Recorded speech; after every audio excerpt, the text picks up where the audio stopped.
Morning. Welcome to an episode of Breakfast Analysis. Today we're going to be talking about basically everything that happened in the reveal panel a couple of days ago now. So let's get into it. For those who aren't aware, there's a big panel after European Pro League day number 4 where they discussed the groups for the Invitational. They discussed who got the invite. And so we're talking about those things, those two things. I want to start this off by talking about the group selection process. Then talking about who got invited. It was G2. I don't know why I'm keeping it a secret. And then the actual groups themselves. Not necessarily like a prediction video because I think it's a little too early. I want to wait for the Pro League first split to end before we go into that. But at least a first look at the groups. So let's start with how they chose the groups. I said on Twitter that I liked the way the groups were drawn out, and not a lot of people agreed with me. There were a lot of complaints, and I think some of them are valid. I think that they're... Maybe my biggest fears were not founded, right? A lot of the things that I was concerned about didn't end up happening in the draw, so that's why I initially tweeted that I really liked it. But on further thinking about it, I do see a lot of problems with it. So let's talk about it. First of all, let's talk about the stuff that I think they got right. A couple people were mad that there are 3 LATAM teams in group number C. That's totally fine, and I think that's better than if the regions had been split apart. First of all, I think messing with the randomness and intentionally splitting up regions is really dumb. They do this for Pro League finals sometimes, where they say, regions can't play in the quarterfinals. I hate that. I hate that so much. I think that's, first of all, it's a little unfair, right? It's just like a buff to European teams because rule of thumb is you don't really want to play against European teams early on in tournaments. So I don't like that. I just don't like messing with the randomness, right? There's seeds for a reason in Pro League. There's obviously the 1 seed and the 2 seed. Here there was a whole seed system, which again I also liked. So I don't like when they intentionally mess with the randomness. I think that's a little unfair. I also think it's better for the region, right? The fans of the region. Let's say you're a huge LATAM fan. You auto get a team into the quarterfinals, which I think is really, really good. It's really exciting. It means you have something to cheer for. Imagine if all 3 APAC teams had gotten into the into one group. That's probably the only way an APAC team gets into the quarterfinals here. Maybe not. Maybe an APAC team is going to get through. But considering they're split between 3 different groups right now, I think the odds of that are not great. And so I think that, it's nice to be able to have every region represented in the quarterfinals, and this helps to ensure that. So I think that's a really huge boost. Even though it's going to make some of the earlier games interregional, right? Maybe if you're a huge LATAM fan, you're watching Group C, you're I don't know who to cheer for. Perhaps that's a problem, but I also think that those games come in with more built-in storylines. I think that's really important early on in the tournaments where sometimes you're watching Group C opening match. Group C is a bad example. Group D opening match, right? Oh boy, Wildcard versus BDS. Who cares, right? Obviously fans of Wildcard, fans of BDS, and just fans of the sport who want to know, who's going to come out on top in that matchup. But there's no history there. There's no rivalry, right? When you look at Ninjas and Pajamas versus Liquid, that's some story, right? You can take a look at those 2 teams and be like, they've played this many times. So if you're an analyst, on the analyst desk for that match, man, you're hyped because there's so much draw off of. There's so much that you can look back on. And certainly fans that are, hardcore NIP guys or hardcore Liquid guys or girls are going to be just super pumped about beating a big rival of their squad. So most LATAM fans have a favorite team. They're not going to have problems, I think, finding teams to cheer for there. Another thing is just I think it's way better for teams to meet in earlier on in the tournament than later on in the tournament, right? This is a big problem, more so with the Pro League finals when they do it like this. With the Pro League finals, when you have people only meeting, inner regions only meeting the semis and the grand finals, I think that's super lame, right? Grand finals is you want to draw as many people as possible in the viewership. Semifinals as well. You want to get everybody in there, and when you say that inner regions can't face each other in the quarters, that just increases the likelihood that teams are going to meet in the semis or in the grand finals, and it's just going to be one region. And as a North American, I know how it feels to watch 2 European teams in the grand finals, and it's great, but it'd be way more intense if you could have an actual representative of your region in the grand finals. And I'm sure APAC and LATAM teams can also relate to that. Europeans can't. You get no sympathy from me. But there's it's not a super solid argument, obviously, because teams that, right, having a diverse set of groups doesn't inherently mean that there's going to be matchups later on in the tournament where regions face each other. But it does raise the odds. You can't argue that having really, really diverse groups doesn't make the bracket stage more likely to contain interregional matchups. And I think it probably would be pretty likely that we see that, just given that, Europe is so strong in Rainbow Six Siege, APAC is so weak, and NA and LATAM are kind of That's there would probably be a fair amount of. I think there would be a significant increase, is what I'm saying, of interregional matches inside of the in the bracket stage if we purposely meddled with the groups. So I'm glad that they didn't do that. Some people could have said that the seeding could have been better, of course. I thought the seeding was fine, right? I'm talking about first they did these groups, then they did these groups, then they did these groups. I had a long chat with Splek, the owner of CGG, about this. He was really hoping that there'd be some sort of encompassing formula to figure out how wildcard could be ranked, above or below, let's say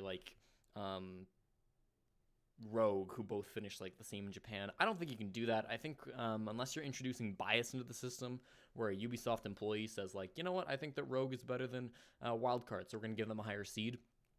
You can't really make a whole encompassing system, at least not with the tools we currently have.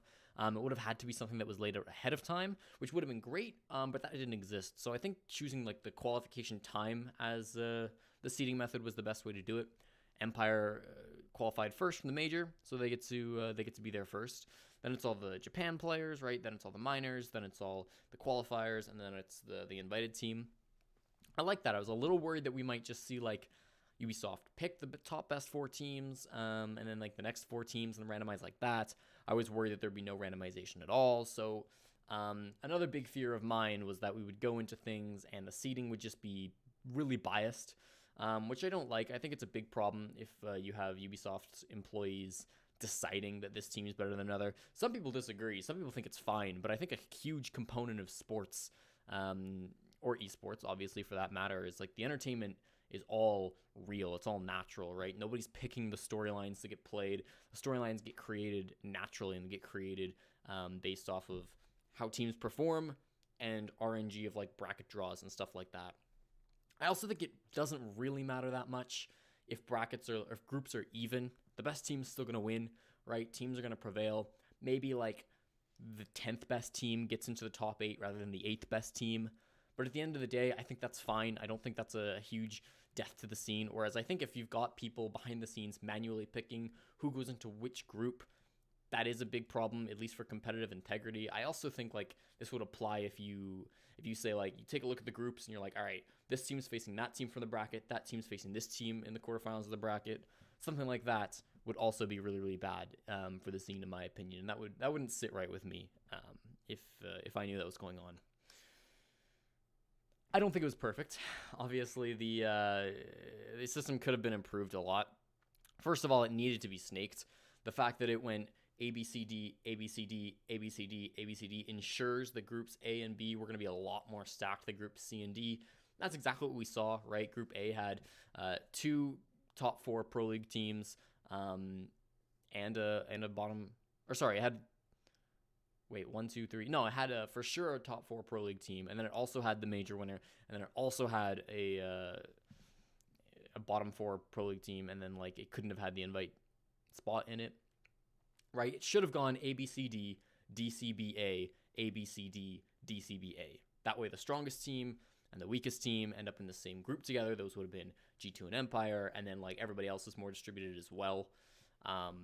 Because you're really just hoping to get put in group C and D, which is of course where the worst teams got placed. So definitely don't like that too much. That's a big thing too. So I understand why people sort of saw that.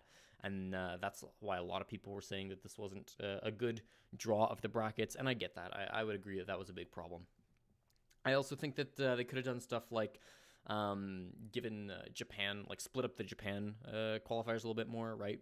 Somebody mentioned that, why didn't they just say, right, you had 2 groups for Japan, top 4 and bottom 4. Why didn't you have top 2, then the next 2, then the bottom 4, right? Quarters, semis, and finals. I think that would have been better. Again, I think that ensuring that no, a Japan finalist couldn't have been in the same group as Empire would have been good. Of course, that would have happened if you snake anyways, but again, I think giving those teams an advantage for making it all the way to the finals would have been nice. You were already committed to different sizes of seeds, which I really liked, right? The minor seed was 2 teams. The qualifiers were 4. The Japan seeds were obviously 4 as well.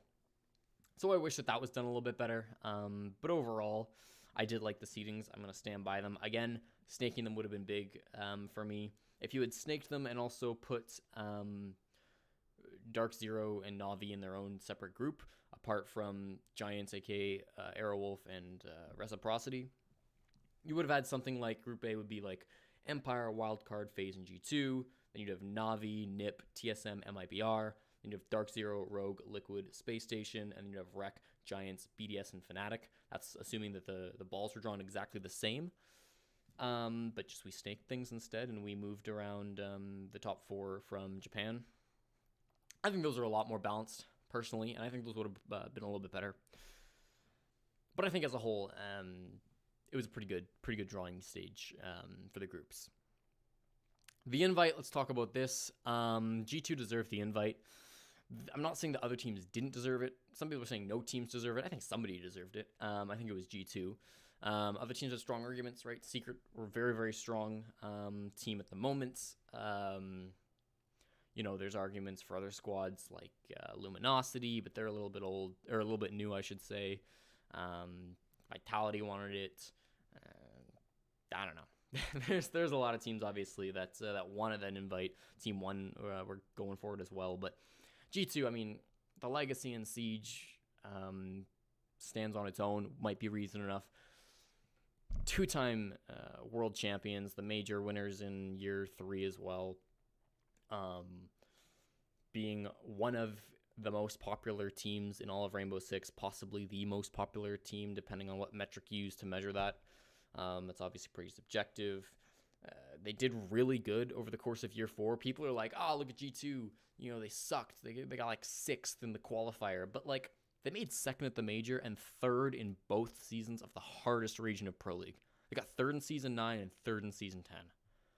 Like, in the big tournaments, they did really well. Sure, they flunked out early of like the 2 minors, but if you like, I don't think that overshadows their accomplishments in the bigger tournaments. And like, to say that, oh wow, they would have deserved it if they didn't go earlier in those minors, right? If they just not gone to those minors, I think that's a terrible argument, right? Maybe making the argument that G2 would have been more suited to be invited if they just not gone to the minors is a terrible argument, right? So G2 deserved it. They're also in the pilot program, which shouldn't matter in my opinion, but it might matter in Ubisoft's opinion. And so that's just an extra tick for them. Teams like Luminosity and Secret, of course, don't have that going for them. So G2 deserved it. No questions about it in my mind. Sorry for the other teams, but their legacy, and in my eyes, more importantly, their performance over the course of the year dictates they should get it. I looked through all the teams that didn't get qualified, and nobody even comes close to G2's record in year 4. 2nd at the major and 3rd in both seasons of Pro League were just European Pro League. It was just way too strong of a resume for me. And then groups, really quick here. We'll go through these. Again, don't want to give like full predictions, but I'll give a little like teaser of what I think for them. Group A, obviously, pretty stacked. Team Empire, Dark Zero, FaZe Clan, Fnatic. Team Empire should be the favorites. Some people are saying there's like mutterings that they might not be the best team in the world anymore. But that's just because we didn't see them for a long time, right? In every performance that they've shown, they've seemed really, really strong. They should be the favorites to get out of that group in first place. It would be a huge shock to me if they didn't. I would say FaZe Clan are probably the next most likely, but them and Dark Zero are going to be very close. Obviously, both squads have been inconsistent. I don't think FaZe Clan's performance at Japan is anything to care about, because again, they play with the subs, so none of that really matters. But they've been inconsistent inside of Pro League. DreamHack Montreal was obviously a bit of a sore thumb for them, so that's worrying. Dark Zero had a really bright spot in Japan, but then otherwise they haven't really been all that exceptional. DreamHack Montreal also a pretty big sore spot for them, so neither of these teams are consistent, right? Both of them are good enough to make it out. Fnatic have just been, they've looked really bad recently, honestly, at all international competitions, whether it's Pro League finals, APAC finals even. The major, they've just looked awful. But I will say, since picking up Mentalist, the Australians that I know have said that they've gotten a lot better, and that Mentalist is really helping them out. Of course, importing a Chinese player over into Australia. He was playing for Aerowolf, aka Giants. So that's an interesting change, and I'd agree from the very few clips I've seen of Fnatic since pulling in Mentalist. They do seem better, so I'm willing to give them the benefit of the doubt. Certainly, I think that they could make this group interesting if it's not interesting enough for you already, but I would say that they are the least likely to do anything in this group. Group number B, in my mind, is the group of death. I think all these teams are so strong. Anybody can make it out. TSM is sort of the squad that people are saying might have replaced Empire as the best team in the world, just based off of like how they've been playing. Obviously, their results don't point to that. Their results haven't been bad. They just haven't been like good enough to overthrow Empire's results. But their form is looking really, really strong. Up until Playday 4 in North America, they were slapping every competition. And they weren't playing the best teams, but they played like no chump change. I mean, United, Reciprocity, Evil Geniuses, fine, not the best teams in the world, but still strong performances. Their tough games will come later. That's why I think that it's really important to wait until all the previous games are done before you put out predictions for something. If TSM have a poor showing the last 2 or 3 matches of North American Pro League, you might not pick them to get out of this group. I think that'd be fair. But for now, they should be the favorites, especially on land. They've been very good. Space Station have obviously also been very good recently, winning U.S. Nationals, doing quite well at the major. Their online play has, again, been a little bit their qualifier play has been fine. They've been winning qualifiers, but they should be winning qualifiers. I would say Space Station are a solid pick to get second out of this group. They always surprise. I never really know what's going on with Space Station, to be totally honest with you guys. They seem really good, and then they choke. That's almost every single tournament. Maybe choke's not even the right word. Maybe it is. I don't know. Space Station are always a huge question mark for me. I seem to doubt them more than most. They get a lot of benefit of the doubt, I would say, because their form always looks good, but their results are never really that good. I think a lot of that comes from the roster turbulence they've experienced all throughout their history.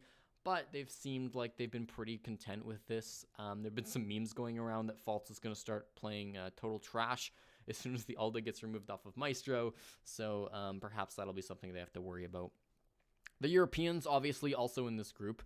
What am I saying? Rogue's not a European team. I'm never going to get used to that. Oh, yes, they are. Man, oh man. These orgs are confusing. Yeah, Rogue and Na'Vi, the 2 European squads coming in, German and Brits, respectively. Na'Vi probably the better of these 2 squads, right? I don't know that Na'Vi have ever been, like, that good.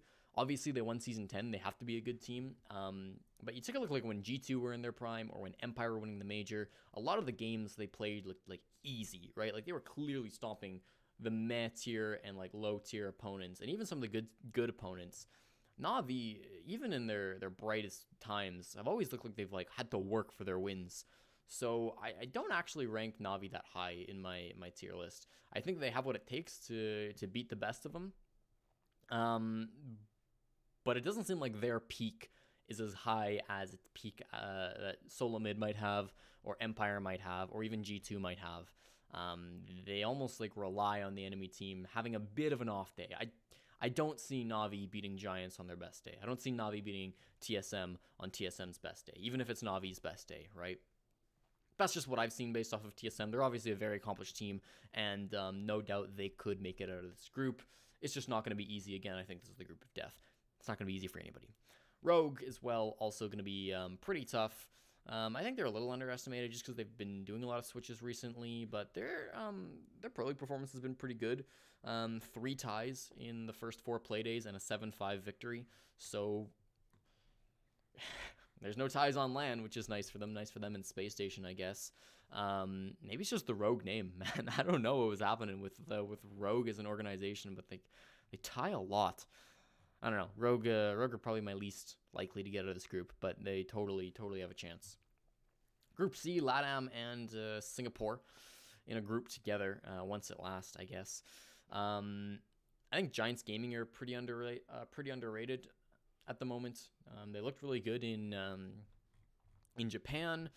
They have looked really good in Southeast Asian Pro League. They haven't dropped the map yet, which is nice to see. They're 4-0 at the moment.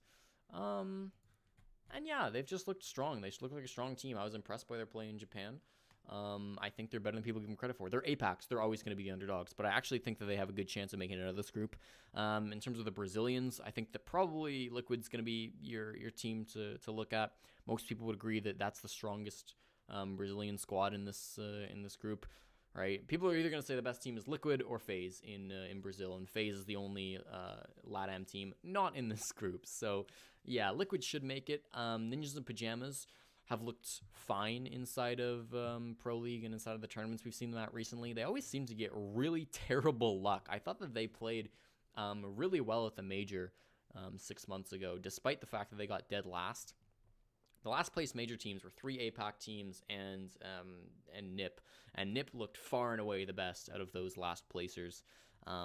They just, again, got put into the group of death, and this seems to happen a lot for Ninjas in Pajamas. So I hope they make it out. They've had a really tough run. They haven't really had a good tournament since Paris, right? I think so. That's the last one I can remember, at least. I could be forgetting something, but Ninjas in Pajamas have had tough luck. I don't see them getting out of this group, but they could.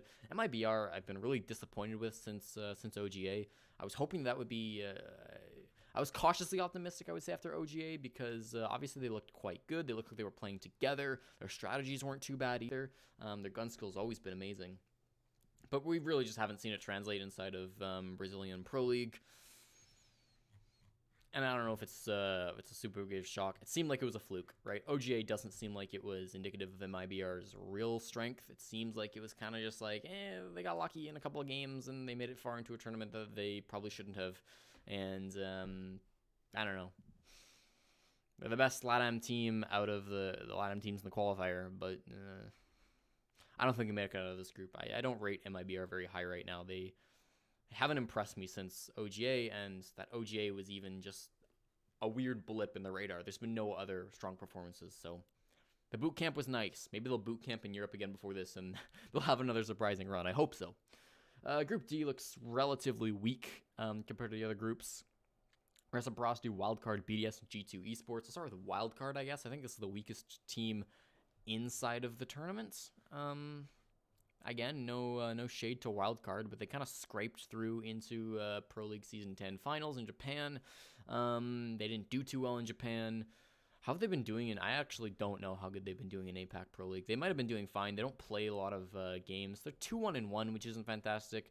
They tied Homeless, which Homeless have actually been turning some heads inside of Australia. Not that I've been watching their games, but I've been following them on Wikipedia, and that's been surprising. They lost to Kanga. So those are the 2 CL teams. Yeah, the 2 Challenger League teams they've got a tie and a loss to. They have been turning heads again. Kanga and Homeless both look pretty good. Kanga did a tie against Fnatic and then lost 7-1 in Pro League. And Homeless did very good in the APAC or in the ASEAN qualifiers to get to Montreal. So I don't know. Wildcard just don't look that impressive, right? If you're struggling against newly Pro League ASEAN teams, I don't see you doing well at the Invitational. Maybe they'll surprise, but they're probably going to get last place. They're probably my 16th ranked team in this tournament. I hope I'm wrong, because they seem like a really good bunch of guys, and I really do think that who is it? The Lusty? No. I'm looking at the wrong roster. That Neophyter is a beast of a player. Otherwise, Reciprocity, BDS G2. BDS G2 is fun to get in the same group. I love that. Of course, there's a big rivalry there. Started in DreamHack Montreal when BDS deleted G2 out of that LAN. And of course, even before that with the whole Shaiko Pengu thing that went on. That'll be a fun series of games. I do hope they find each other in the group. They're not in the same opening match, so it's possible they will never meet, but I hope they do. That'd be a ton of fun. Probably G2 is a little bit favored, but I don't really know. I think G2 are still underrated. People really like to hate on Cryan, to be honest with you. I think he's been fine.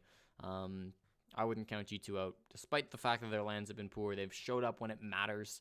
They've been good in Pro League so far. They're not undefeated or anything like that, but they've been looking fine in a very competitive region. So I think that bodes well for them. Reciprocity have not looked fine in a less competitive region. Reciprocity have looked like a mess since the start of season, season 11, yeah. But that doesn't mean that they can't go back to their former glory. They've had some troubles since adding in Nyx and Vertical. It's a big change, obviously. You're swapping out 2 players for 2 more players. It's going to take time for them to adapt. They've had a bit of time already. Maybe they need more time. We'll see. Maybe the Invitational will be enough time for them. I think that reciprocity, keep in mind there's no relegations in Pro League for Season 11, so I think that reciprocity are kind of building for the future. I don't see this as their land necessarily, but maybe this will be just enough time for them to pull the big guns and they'll make it out of this group. I do think the Europeans are probably favored, BDS and G2 together, but yeah, no, Rec could turn heads, and who knows. Anything's possible, wildcard. Believe in your dreams. That's, I guess, my look at the groups and the invitational. The invite to the invitational. The invitational as a whole, of course, that's going to be happening February 7th to 16th, so it's a bit of a longer invitational than we're used to. There's going to be a double elimination bracket, I believe. I might have heard that wrong, but I think that's what's going on. So, yeah, there's a lot to be excited for. I'll see you there, or with the next breakfast analysis, whichever comes first.